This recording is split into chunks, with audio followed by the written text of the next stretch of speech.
जब corona virus Bharat में तेजी से तबाही मचाए रखा, ठीक उसी प्रकार ब्लैक फंगस का केस तेजी से बढ़ रहा है।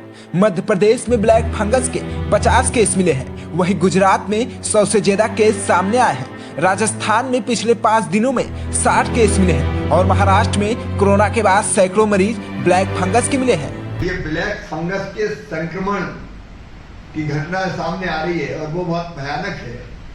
जो सुना है, आंख पे जो इफेक्ट होता है, बाकी जो प्रभाव होते हैं, किसी का तो पूरा जबड़ा ही निकाल देना पड़ा, आंख निकालनी पड़ी।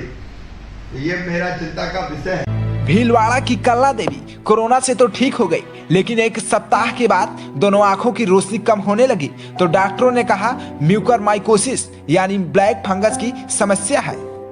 कोविड के 13 से 14 दिन बाद जब ये रिकवर होने में अप्रोक्स हो गए थे, कोविड की रिकवरी कंप्लीट हो चुकी थी, उसके बाद इनको जो है सिर में दर्द और जबड़े में जो दर्द हुआ था, उसके साथ साथ कान में दर्द हुआ और आंखों में स्वेलिंग आके एक आंख जो है पूरी बंद हो चुकी। ब्लैक फंगस से होने वाले इन्फेक्शन म्यूकरमाइकोसिस को हल्के में मत लीजिए, ये बेहद दुर्लभ संक्रमण है। आमतौर पर ये इन्फेक्शन नाक से शुरू होकर आंख और दिमाग तक पहुंचता है। अगर इसे शुरुआत में ही डिटेक्ट कर लिया जाए तो मरीज ठीक हो सकता है, लेकिन अगर देर हुई तो ना कि जान जाने का खतरा है, बल्कि जो बच भी जाएगा उनकी दोनों आंख खराब हो जाएगी।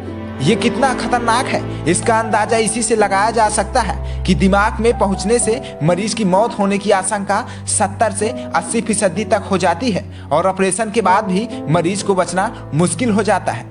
20% लोगों को ये दिमाग में भी फैल चुकी है, उनका इलाज ऑलमोस्ट नामुमकिन है। कोशिश जारी है, फंगस की दवाई काम करे, लेकिन बहुत मुश्किल है।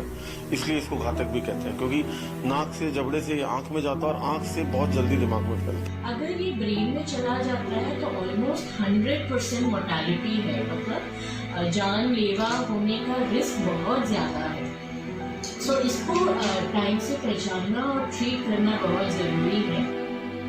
अब सवाल उठ रहा है कि म्यूकरमाइकोसिस किसे शिकार बना रहा है। मोटे तौर पर जिस व्यक्ति की ह्यूमिनिटी यानी रोग प्रतिरोधक क्षमता बेहद कमजोर होती है, वो इसकी चपेट में आ रहा है। सबको मालूम है जो कोरोना से ठीक हुए हैं उनकी ह्यूमिनिटी कमजोर पड़ जाती है, यानी ब्लैक फंगस 3 तरह के मरीजों को अपना शिकार बना रहा है। पहले कमजोर ह्यूमिनिटी वाले को, दूसरे डायबिटीज के मरीजों को, तीसरा वो मरीज जिसे कोविड से बचाने के लिए स्टेरॉइड्स का यूज किया गया था। यानी इन 3 कारणों से मरीज की ह्यूमिनिटी कमजोर हो जाती है और लापरवाही बरतने पर ब्लैक फंगस की चपेट में आ जाते हैं। डॉक्टरों के मुताबिक ये फंगस एक मरीज से दूसरे मरीज तक नहीं फैलता, पर अगर इसका असर दिखे तो देर नहीं करना चाहिए। ब्लैक फंगस जो है इसको हम लोग म्यूकरमाइकोसिस कहते हैं।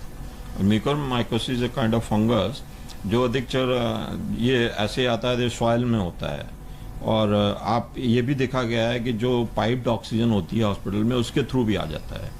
और ये देखा गया जो patient long term steroid therapy पर है। ब्लैक फंगस का असर और उसके शिकार मरीजों को देखने के बाद एक्सपर्ट का कहना है जिनकी इम्यूनिटी कमजोर है उनके लिए ये बीमारी घातक है।